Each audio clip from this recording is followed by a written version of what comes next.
Good morning, everybody. So, today we are going to talk about cooperation with designers, and I'm going to talk about something that happened the other day that I think is going to be useful to you if you are working with designers and in general, I would say, with programming and software development.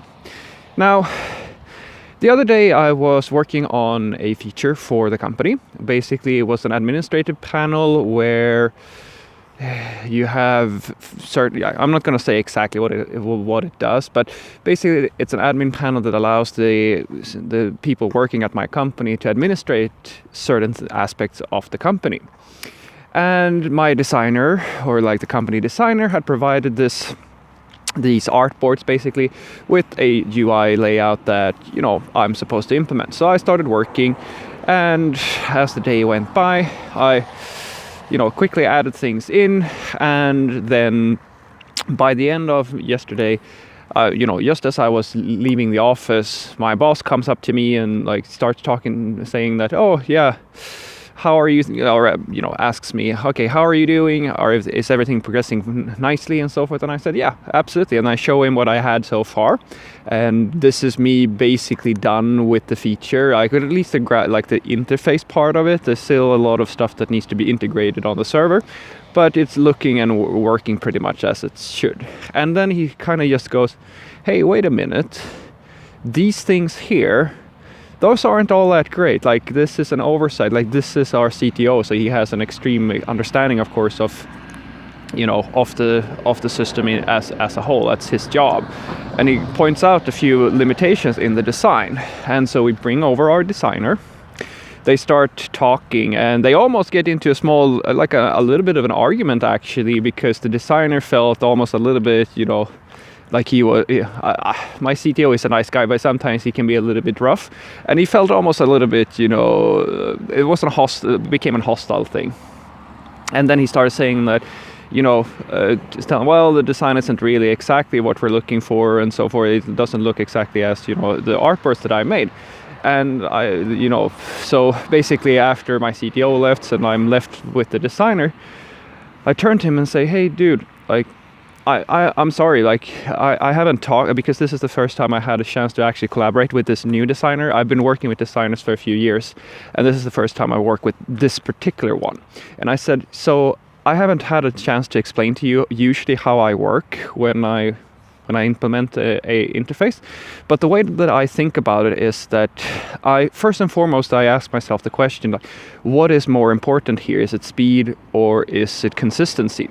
And my first consideration is that this is an administrative panel. It's actually not user-facing in any way. It doesn't affect the conversion rate on the product. But I do know that this is a fairly small company, and I know that delivery speed is the most important thing to the company. So I went for reusing as many of the standard components that I could find on the other pages that this administrative panel has, because I can see in the design that it's not consistent with all of the stuff that's already here in the application. So my thinking was that instead of trying to make things look exactly as the design, I'll use everything that's already here and try to get it as roughly and closely to the thing that you designed as quickly as possible. Because the reason why I want to do that is because if I do that and then I show you my work and you say, well, no, Fredrik, this isn't exactly what I was thinking, then no harm, no foul.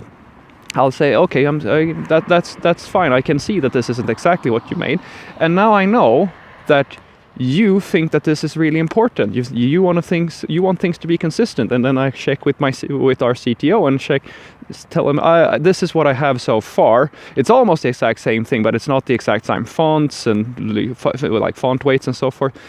And then he might say that, well, we don't have to go crazy and do the exact thing. This is good enough.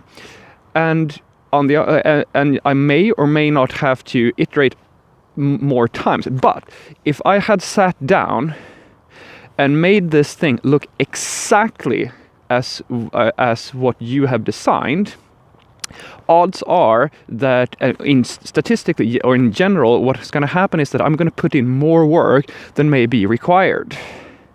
And I'm the sort of person where I would rather get something working and looking fairly similar quickly and then be told that I did it wrong and then, you know, iterate again and make it look exactly as you want it, rather than doing more work than is necessary.